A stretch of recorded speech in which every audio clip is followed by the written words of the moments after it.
श्री गौरव गोगोई।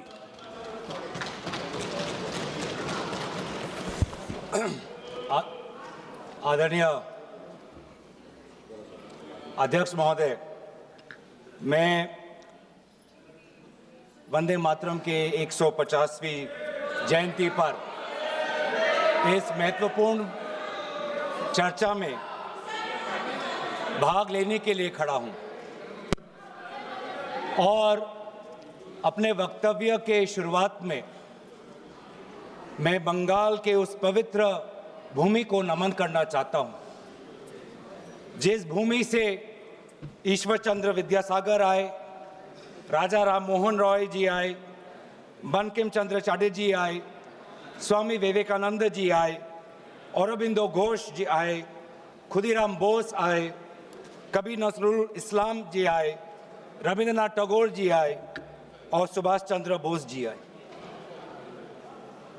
वाकई में बंगाल की इस पवित्र भूमि में एक अद्भुत ताकत है, जिस भूमि ने हमारे देश को ना सिर्फ हमारा राष्ट्रगान दिया, लेकिन राष्ट्रगान के साथ हमें राष्ट्रगीत भी दिया। और कहीं ना कहीं मैं इस समय पर, क्योंकि स्वतंत्रता सेनानियों का उल्लेख किया गया, स्वतंत्रता संग्राम का उल्लेख किया गया, उस समय के कवि, लेखक जिन्होंने ऐसे शब्दों का प्रयोग किया, ऐसे कविताएं रची, ऐसे गीत रची, जिन गीतों के साथ, जिन शब्दों के प्रेरणाओं के साथ लाखों के तादाद पर स्वतंत्रता सेनानियों ने अंग्रेजों का जुल्म सहने की ताकत मिली। वे ऐसे शब्द थे, वे ऐसे गीत थे, वंदे मातरम, रविंद्रनाथ टैगोर जी के Where the mind is without fear, वो गीत झंडा ऊंचा रहे हमारा, वो गीत सरफरोशी की तमन्ना, वो गीत विद्रोह, वो गीत इंकलाब जिंदाबाद, वो स्लोगन करो या मरो, जय हिंद, सत्यमेव जयते, भारत छोड़ो। ऐसे कई नारे थे, ऐसे कई गीत थे, जिन गीतों ने, जिन शब्दों ने हमारे स्वतंत्रता संग्राम में हमारे भारत के समाज को ताकत दी। वंदे मातरम के इतिहास की और उसके जन्म की बात आदरणीय प्रधानमंत्री मोदी जी ने की। हाँ, जो मंगल पांडे का जो विद्रोह था, उस विद्रोह के विफलता के बाद भारत में एक बेचैनी थी और अंग्रेजों का जुल्म और बढ़ गया था। और ऐसे वक्त में 1872 में बंकिम चंद्र चटर्जी ने, जो पूरे बंगाल में जो रेनेसांस चल रहा था, जो भाषा के संदर्भ में जो एक क्रांति चल रही थी, उस क्रांति में वो भी एक महत्वपूर्ण धारा थे, जिस क्रांति में राजा राम मोहन रॉय भी थे, जिस क्रांति में ब्रह्मो समाज भी था। और उन्होंने 1872 में वो पहले दो पंक्ति लिखे जो आज हमारे राष्ट्रगीत के भाग में हैं। 1872-75 के बाद लगभग 9-10 सालों के बाद उन्होंने आनंद मत लिखा, जहां पर उन दो पंक्तियों में उन्होंने और कई पंक्तियां जोड़ी। और आनंद मत के संदर्भ में लिखा गया,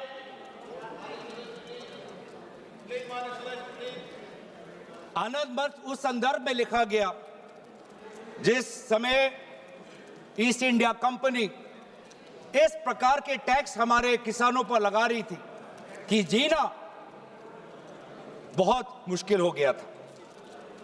लेकिन वाकई में ये जो एक गीत था, जो आनंद मत में उल्लेखित था, वास्तविक रूप में ये नारा कब बना?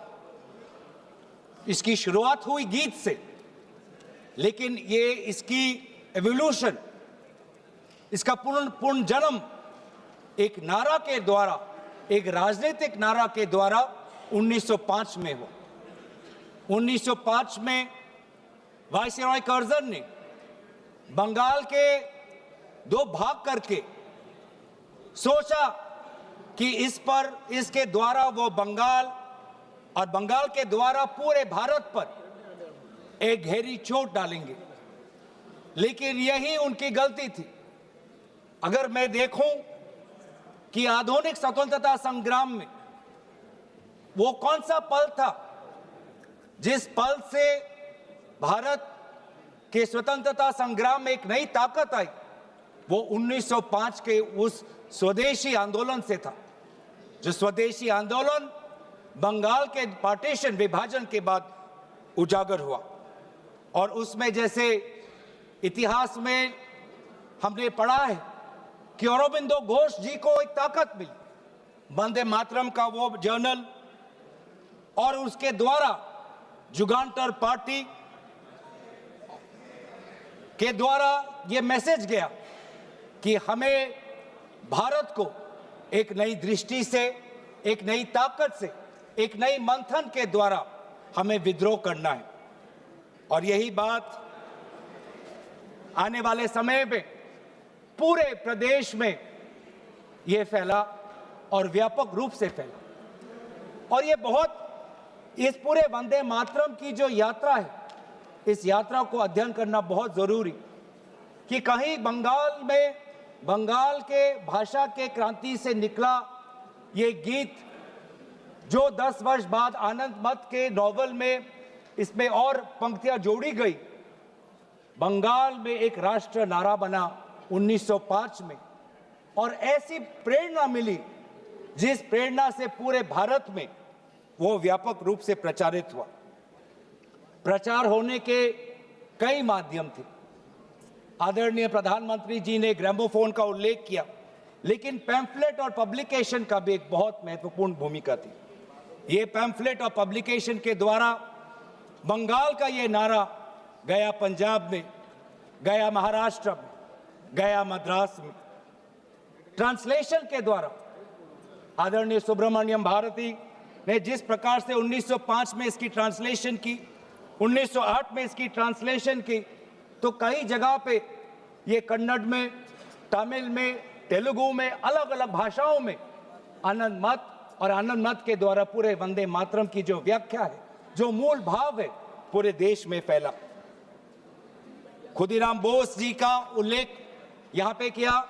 और हां, जिस प्रकार से कोर्ट ट्रायल्स हुए, सिर्फ खुदीराम बोस जी का नहीं, अरबिंदो घोष जी के भी कोर्ट ट्रायल से पूरे देश को यह दृश्य दिख रहा है कि किस प्रकार से वंदे मातरम के द्वारा हमारे स्वतंत्रता सेनानी ब्रिटिश का विद्रोह कर रहे थे।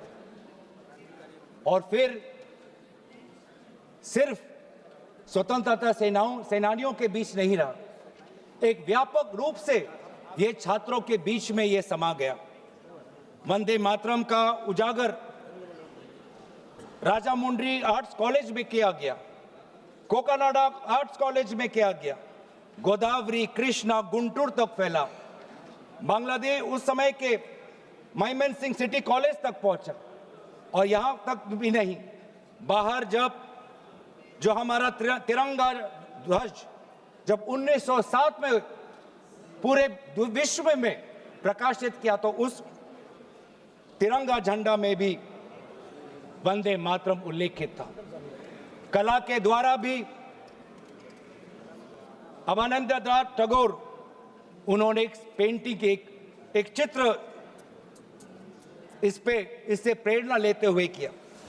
तो कहीं ना कहीं हमारे पूरे स्वतंत्रता संग्राम में कला, साहित्य का एक बहुत महत्वपूर्ण भाषा और बहुत महत्वपूर्ण भूमिका रही है। राजनीतिक नारा से, जैसे कि कहा गया, राष्ट्र में इसको एक राष्ट्रीय तवज्जो मिलने लगा। और इस वंदे मातरम को सिर्फ एक राजनीतिक नारा नहीं, लेकिन राष्ट्र गीत से इसको देखा जाए, ये तवज्जो, ये महत्व अगर कोई किसी राजनीतिक दल ने दिया तो वो कांग्रेस पार्टी। कांग्रेस पार्टी ने जब 1905 का स्वदेशी आंदोलन भी नहीं हुआ, 1896 में कलकत्ता में कांग्रेस के अधिवेशन में गुरुदेव रविंद्रनाथ टैगोर जी ने खुद वंदे मातरम को एक मधुर वाणी में उन्होंने उसका गीत प्रदर्शित किया। और बाद में उन्होंने एक चिट्ठी में लिखा भी पंडित नेहरू को, that the privilege of originally setting the first stanza of Vande Mataram to the tune was mine when the author was still alive. और कहीं ना कहीं ये भी बताने की बहुत जरूरत है कि रविंद्रनाथ टैगोर जी बंकिम चंद्र चटर्जी को बहुत करीबी से उनको मिले और बंकिम चंद्र चटर्जी ने काफी समर्थन भी रविंद्रनाथ टैगोर जी को दिया। 1905 में स्वदेशी आंदोलन भी हुआ और 1905 में कांग्रेस का बनारस में अधिवेशन हुआ, जिस बनारस के अधिवेशन में अध्यक्ष कर रहे थे जी.के. गोखले साहब। और दोबारा 1905 के उस बनारस के अधिवेशन में सरला देव चौधरी जी ने वंदे मातरम का गीत प्रदर्शित किया। लेकिन इस 1905 के बनारस के अधिवेशन में उन्होंने वंदे मातरम में एक बहुत ही महत्वपूर्ण संशोधन वो लाए। वो संशोधन क्या था? जनसंख्या की। जो ओरिजिनल वंदे मातरम था, उस वंदे मातरम में जिस जनसंख्या का उजागर किया था वो था 7 करोड़ का। क्योंकि उस समय बंकिम चंद्र चटर्जी जिस संदर्भ में लिख रहे थे तो वो बंगाल के संदर्भ में लिख रहे थे, जिसमें बिहार भी था, उड़ीसा भी था, असम भी था, और इसीलिए उस संदर्भ में उन्होंने लिखा 7 करोड़। लेकिन जब 1905 में बनारस का अधिवेशन हुआ, उस 1905 के अधिवेशन में सरला देव चौधरी जी ने उस 7 करोड़ को 30 करोड़ करके पूरे एक राष्ट्र का तवज्जो वंदे मातरम को दिया। और वैसे ही महात्मा गांधी ने इंडिया ओपिनियन में उन्होंने लिखा, और 1907 में औरबिंदो घोष ने संध्या के मैगजीन में लिखा कि we want swaraj for all sons of mother India. What we want is that Hindus and Muslims both should come together to bring about Swaraj in unison. फिर अभी आप आते हैं जो मूल बात आदरणीय प्रधानमंत्री मोदी जी ने कही। आज उनके पूरे भाषण को मैंने बहुत गौर रूप से सुना, और उनके पूरे 1 घंटे के भाषण का 2 उद्देश्य था। पहला उद्देश्य यह था कि उनके बातों को सुनकर ऐसे लग रहा था कि आपके राजनीतिक पूर्वज खुद ब्रिटिश के खिलाफ लड़ रहे थे। ऐसे लग रहा था कि आपके राजनीतिक पूर्वज ने ब्रिटिश के खिलाफ विभिन्न आंदोलनों में भाग लिया। तो ये जो इतिहास को दोबारा लिखने की, रिवाइज करने की जो मंशा आज प्रधानमंत्री मोदी जी के भाषण में मुझे सुनाई दी। सर, मैं आपके साथ तो मैं तर्क वितर्क करने आया नहीं हूं। और दूसरा जो उद्देश्य था कि एक राजनीतिक रंग इस पूरे वंदे मातरम के चर्चा को देने का था। उन्होंने उजागर किया कांग्रेस वर्किंग कमेटी का और पंडित नेहरू जी का। और ये एक आदत है सर, ये मेरे पास एक टेबल है कि जब जब प्रधानमंत्री मोदी जी किसी भी विषय पे बोलते हैं तो पंडित नेहरू जी का नाम कितने बार लेते हैं और कांग्रेस पार्टी का नाम कितने बार लेते हैं। मैं बस एक ही उदाहरण देना चाहता हूं कि इससे पहले ऑपरेशन सिंदूर का डिबेट में हमने आदरणीय प्रधानमंत्री मोदी जी को सुना। क्या आप जानना चाहेंगे कि पंडित नेहरू का नाम कितने बार उन्होंने लिया? 14 बार। ऑपरेशन सिंदूर पे 14 बार उन्होंने पंडित नेहरू का नाम लिया। और कांग्रेस पार्टी का कितने बार? 50 बार। वैसे ही जब संविधान का 75th एनिवर्सरी मनाया जा रहा था तब 10 बार पंडित नेहरू जी का नाम लिया और 26 बार कांग्रेस पार्टी का। उस प्रकार से जब 2022 में जब राष्ट्रपति अभिभाषण पे प्रधानमंत्री मोदी जी अपना बात रख रहे थे तो 15 बार पंडित नेहरू का नाम लिया। रेफरेंस 2020 किसी में, का रेफरेंस सर मैं तो आपके दिया साथ तर्क वितर्क नहीं करने आया सर। 2020 में जब राष्ट्रपति अभिभाषण पर प्रधानमंत्री मोदी जी ने भाषण दिया तो 20 बार पंडित नेहरू का नाम लिया। तो इसीलिए उनका आज दूसरा उद्देश्य तो मैं समझ गया, लेकिन बड़े विनम्रता से मैं आदरणीय प्रधानमंत्री मोदी जी को मैं कहना चाहता हूं और उनके पूरे मैं दल को कहना चाहता हूं और पूरे इनके ढांचे को कहना चाहता हूं, आप चाहे जितना भी कोशिश कर लो, आप पंडित नेहरू जी के जो उनका योगदान था उस पे एक भी काला दाग आप लगाने में सक्षम नहीं होंगे। आप चाहे पूरे कोशिश कर लो, आप एक भी उन पे काला दाग लगाने में आप सफल नहीं होंगे। हाँ, कांग्रेस वर्किंग कमेटी में और उससे पहले मुस्लिम लीग का विद्रोह था। मुस्लिम लीग ये कहना चाहती थी कि पूरा वंदे मातरम को बहिष्कार करना चाहिए, पूरे वंदे मातरम को बहिष्कार करना चाहिए। लेकिन मुस्लिम लीग को यह अधिकार कहां से मिला? और क्या मुस्लिम लीग के अनुसार हमारा देश चलेगा? क्या मुस्लिम लीग के अनुसार क्या कांग्रेस पार्टी चलेगी? कतई नहीं। हमारे उस समय के जो हमारे नेता थे मौलाना आजाद साहब, उन्होंने स्वयं कहा कि मुझे वंदे मातरम में कोई भी आपत्ति नहीं है। यह फर्क है कांग्रेस के मौलाना आजाद और मुस्लिम लीग के जिन्ना के बीच में। और उन्होंने लाख कोशिश करने के पश्चात भी, लाख दबाव डालने के पश्चात भी 1937 के कांग्रेस वर्किंग कमेटी में के सेशन में यह निर्णय लिया गया कि जहां पर भी नेशनल गैदरिंग होगी वहां पर हम शुरुआत में वंदे मातरम के पहले दो पंक्तियों को हम गाएंगे। इस सिद्धांत को मुस्लिम लीग ने बहुत बड़ी इसकी आलोचना की, बहुत बड़ी आलोचना की, और आलोचना हिंदू महासभा ने भी की। ये कभी कभी हिंदू महासभा और मुस्लिम लीग के जो राजनीतिक उद्देश्य है वो एक हो जाते हैं। हिंदू महासभा और मुस्लिम लीगों ने दोनों वंदे मातरम को एक विशेष राजनीतिक रूप से देखा और मुस्लिम लीग और हिंदू महासभा ने दोनों ने कांग्रेस पार्टी की आलोचना की। लेकिन कांग्रेस पार्टी अगर चलेगी तो किसी हिंदू महासभा या किसी मुस्लिम लीग के नहीं, भारत के जो हमारे आबादी है, भारत की जो हमारी जनसंख्या है, भारत में जो वंदे मातरम के जो मूल भाव है उसके साथ। मूल भाव, आप बार बार वंदे मातरम की आप बात कर रहे थे आदरणीय प्रधानमंत्री जी। वंदे मातरम किस संदर्भ में लिखा गया? ब्रिटिश के विद्रोह में वंदे मातरम का नारा कब लगाते थे? जब हम ब्रिटिश के अंदर हम खौफ पैदा करना चाहते थे। वंदे मातरम का नारा कब लगाते थे? जब हम ब्रिटिश को बताना चाहते थे कि हम डरेंगे नहीं, हम झुकेंगे नहीं। तो ये था मूल भाव वंदे मातरम का, ब्रिटिश के विद्रोह करने का। मैं पूछना चाहता हूं कि आपके राजनीतिक पूर्वजों ने वंदे मातरम की इस मंशा को आपने कब पूरा किया? कब आपने ब्रिटिश का विद्रोह किया?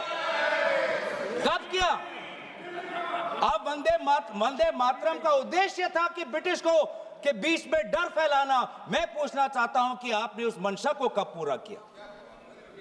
1937 की आप बात करते हैं और 1937 में आपको आपत्ति है, तो मैं पूछना चाहता हूं कि 1942 में जब भारत छोड़ो आंदोलन था तब आपके राजनीतिक पूर्वज कहां थे? अगर आपको लगता है कि वंदे मातरम के साथ कांग्रेस पार्टी ने उसको दुर्बल करने की एक साजिश की, तो मैं पूछना चाहता हूं कि आपने जब वंदे मातरम का जो मूल उद्देश्य था कि अंग्रेजों भारत छोड़ो, तो उस भारत छोड़ो के आंदोलन में आप लोग कहां थे? क्या इतिहास गवाह नहीं कि आपके राजनीतिक पूर्वज में उनका नाम नहीं लेना चाहता, कि उन्होंने खुद कहा था कि इस आंदोलन में भाग नहीं लेने का। खुद बोलते थे, दूसरे खुद उन्होंने कहा कि इस आंदोलन में भाग नहीं लेना। और बंगाल में आपके जो राजनीतिक आपके गुरु हैं, मैं उनका नाम भी लेना नहीं चाहूंगा, पर उन्होंने भी खुद कहा था कि भारत छोड़ो आंदोलन में भाग नहीं लेना चाहिए। तो अब वंदे मातरम की बात करते हैं, स्वतंत्रता सेनानियों की बात करते हैं, प्रोपेगेंडा करने की कोशिश करते हैं। जो कांग्रेस वर्किंग कमेटी पंडित नेहरू ने जी के सबके साथ जो विचार विमर्श किया, उसमें सब शामिल थे।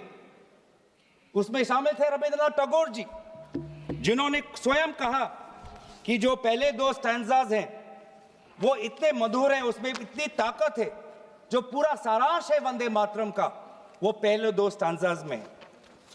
और पंडित नेहरू जी ने भी उस वर्किंग कमेटी में कहा, उस रेजोल्यूशन में, पंडित नेहरू जी को मैं कोट करना चाहूंगा, the words Vande Mataram became a slogan of power which inspired our people and a greeting which ever reminds us of our struggle for national freedom। ये है पंडित नेहरू जी और कांग्रेस पार्टी की मूल भाव वंदे मातरम के पक्ष में। और जिस मुस्लिम लीग ने कहा कि पूरे वंदे मातरम को बहिष्कार करो, उस मुस्लिम लीग को दोबारा करारा जवाब हमने हमारे कॉन्स्टिट्यूएंट असेंबली में दिया 1950 में 24 जनवरी को, जब संविधान की जो बैठक हुई थी उसके अंतिम दिन पे हमने कहा कि हम मुस्लिम लीग की बात नहीं सुनेंगे, हम वंदे मातरम को नेशनल सॉन्ग का हम ये तवज्जो हम देना चाहेंगे। और यही हमारे बंगाल के प्रति हमारा आभार था कि उसी कॉन्स्टिट्यूएंट असेंबली में कहा, यह सिद्धांत लिया गया कि जन गण मन हमारा नेशनल एंथम होगा और वंदे मातरम हमारा नेशनल सॉन्ग होगा। और ये पूरे सिद्धांत के साथ कौन कौन इसके साथ सहमत थे? राजेंद्र प्रसाद जी सहमत थे, सी राजागोपालाचारी जी सहमत थे, जीबी पंत साहब सहमत थे, मौलाना आजाद जी सहमत थे, रविशंकर शुक्ला जी सहमत थे। तो ये है आज इतिहास। वास्तविक में अगर मैं बोलूं कि आपके पार्टी ने कभी बंगाल को समझने की कोशिश ही नहीं की। सत्ता के लालच में आपने कभी बंगाल को समझा ही नहीं। बंगाल की भक्ति को सर, मैं उनके साथ तर्क वितर्क नहीं करने आया। पॉइंट ऑफ ऑर्डर, मैं उनके साथ तर्क वितर्क नहीं करने आया। सर, मैं तर्क वितर्क नहीं और मैं यील्ड करना नहीं चाहता। पॉइंट ऑफ ऑर्डर मैं यील्ड करना भी ये नहीं चाहता। स्पीकर का डायरेक्शन 114 और 115 ये इतिहास को गलत कर रहे। जब भारत अलग हो गया सर, भारत का विभाजन हो गया, मुस्लिम लीग ने जब पाकिस्तान बना दिया 15 अगस्त 1947 को, जब भारत और पाकिस्तान का बंटवारा हो गया, तो मुस्लिम लीग किस कॉन्स्टिट्यूएंट असेंबली में था जिस 24 जनवरी 1950 की वो ये डिबेट है सर। अगर आप मुझे बोलने देंगे तो मैं इनसे कहूंगा कि जैसे हमने आदरणीय मोदी जी को सुना, आप भी सुनने का धैर्य रखें। धैर्य की कमी मत दिखाइए, संयम की कमी अब मत दिखाइए। हमने संयम दिखाया, हमने धैर्य दिखाया, अब आपकी बारी है। आपने बंगाल को कभी समझा नहीं, आपने बंगाल की भक्ति को नहीं समझा, आपने बंकिम चंद्र चटर्जी को नहीं समझा। बंकिम चंद्र चटर्जी की जो विचार थे, ये पूरा जो विज्ञान को लेके जो उनके विचार थे, एक फ्री इंडिया को लेके जो उनकी विचार थी, आपने नहीं समझा। आपने रविंद्रनाथ टैगोर जी को नहीं समझा। आपके लिए तो सब कुछ बांग्लादेशी। रविंद्रनाथ टैगोर जी ने 1905 में अमार सोनार बांग्ला लिखा। आप इतिहास नहीं जानते, आपने रविंद्रनाथ टैगोर जी का इतिहास नहीं पढ़ा। और जब कहीं आपको अमार सोनार बांग्ला आपको सुनाई पड़ता है तो आपको सिर्फ बांग्लादेशी सुनाई पड़ता है। लेकिन जिस समय वो लिखा गया, बंगाल के पार्टीशन में जो दुख, जो वेदना, अमार सोनार बांग्ला, मेरे जो सुनहरे बंगाल के प्रति जो भाव था, उसको आपने नहीं समझा। आप कभी दिल्ली में अगर बंगाली भाषा सुनते हैं तो उसको भी बांग्लादेशी कह देते हैं, उसको भी आप बांग्लादेशी कह देते हैं। जो वास्तविक में बंगाल लोगों की जो समस्या है, असम में बंगाल लोगों की जो डी वोटर की समस्या है, आज 10 साल आपका डबल इंजन हो गया, आपने असम में डी वोटर की समस्या को समाधान नहीं किया। असम में बंगाल के लोग आज अपने आप को भारतीय नागरिक कहना चाहते हैं, लेकिन आपने ऐसा कानून लेके आए हैं, आप असम में बंगाल के लोग अपने आप को भारतीय नागरिक नहीं, अपने आप को बांग्लादेशी का प्रमाण सरकार को देना पड़ रहा है। ये है आज। इसीलिए ना आप बंगाल को समझे, ना आपने राष्ट्र को समझा। ये हम कह रहे हैं ना राष्ट्रगीत, इसमें जो राष्ट्र है, आपने कभी राष्ट्र को समझने की कोशिश नहीं, क्योंकि ये राष्ट्र जो है एक संघीय ढांचे पर निर्भर है और इसमें कई प्रकार के राष्ट्रभक्ति हैं।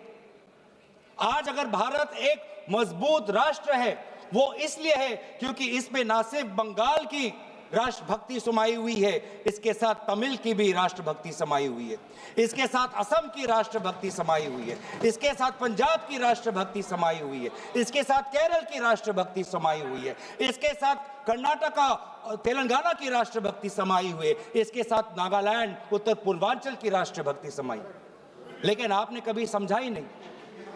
हमारे सारे प्रदेशों की राष्ट्रीय भक्ति समाई हुई है, तब जाके भारत को हम एक मजबूत राष्ट्र बना सकते हैं। आपने कभी हमारे राष्ट्र में धर्म अनेक, वो आप ले लीजिएगा अखिलेश जी, आप ले लीजिए। हमारे राष्ट्र में धर्म अनेक, हमारे राष्ट्र में भाषा अनेक, हमारे राष्ट्र में प्रांत अनेक, लेकिन हमारे राष्ट्र में राष्ट्र ग्रंथ सिर्फ एक, वो है हमारे भारतीय संविधान। वो है हमारे भारतीय संविधान। पैगंबर अनेक, धार्मिक ग्रंथ अनेक, मंदिर अनेक, लेकिन राष्ट्र निर्माण के संदर्भ में सिर्फ एक ही ग्रंथ, वो है संविधान। और इस संविधान की सुरक्षा हम आज भी कर रहे हैं।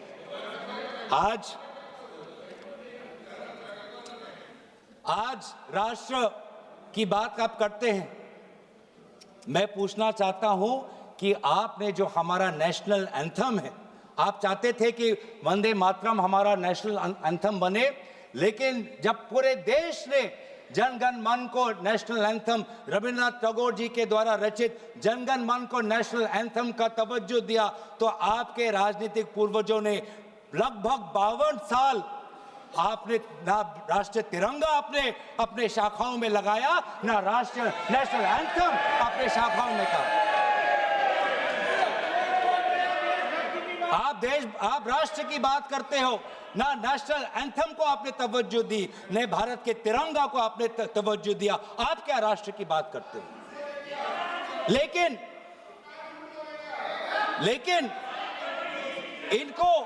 इनको सत्ता का, इनकी जो परिभाषा है सत्ता की, वो अलग है।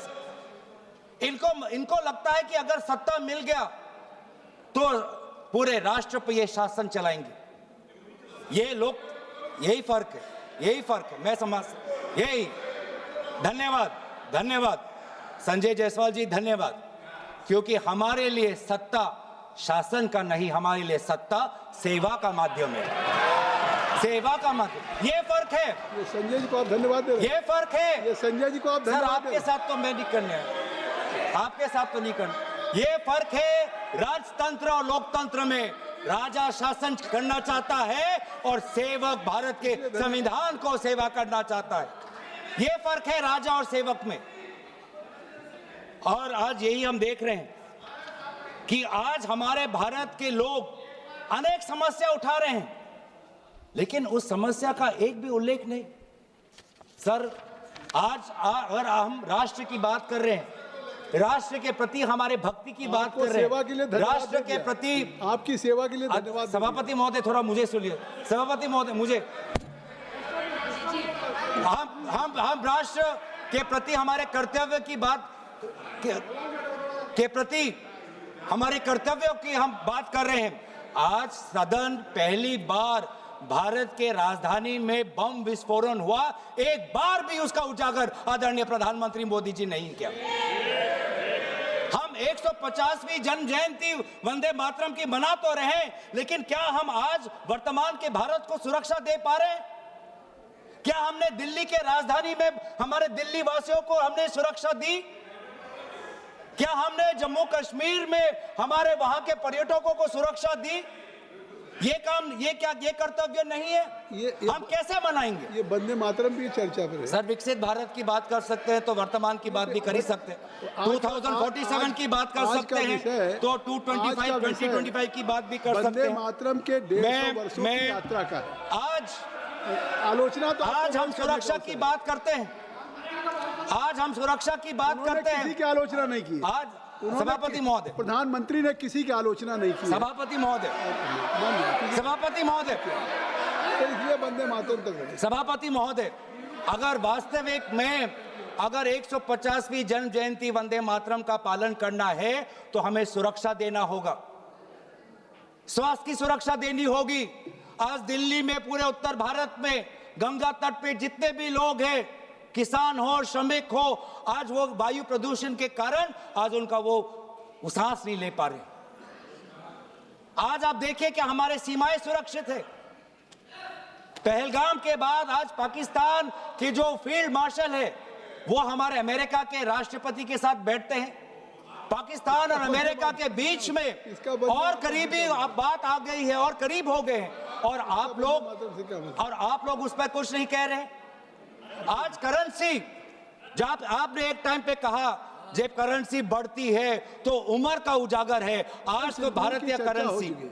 सर, मैं आपके साथ मैं ऑपरेशन सिंदूर की चर्चा हो चुकी है, उस पे आप लोगों ने भी किया था और स्पष्ट के दिया था। मुझे लगता है आज वंदे मातरम की 150 वर्षों की यात्रा है।